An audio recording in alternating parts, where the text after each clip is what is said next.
How I got involved in the Diamond Approach?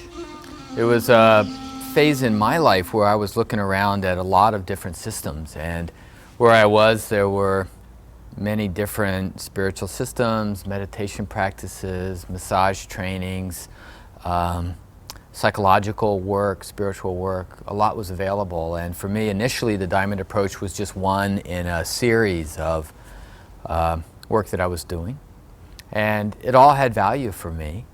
And still I was in a phase of going pretty quickly from one system to another, and I would get something useful but not really stay with it and move on to the next. When I did the Diamond Approach initially, there was a 3-month process that we did, and I figured at the end of that 3 months I would be done with it and I would move on to something. He mentioned right at the end of that a group had just formed, people who had done this 3-month process with him and wanted to continue working.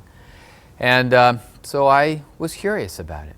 And I was curious about him, both. So about the work he was doing, and it had touched me some, but there was clearly a lot that hadn't been done for me.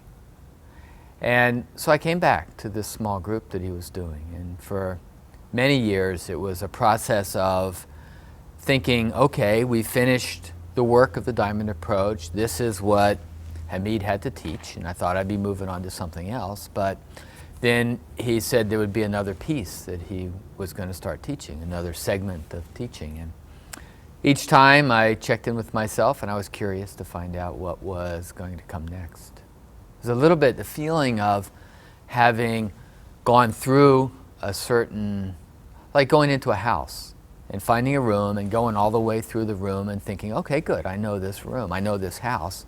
And then noticing, oh, there's a door over in the corner I hadn't seen before. Going through that door and finding that, oh, this room is a little room in a much bigger space.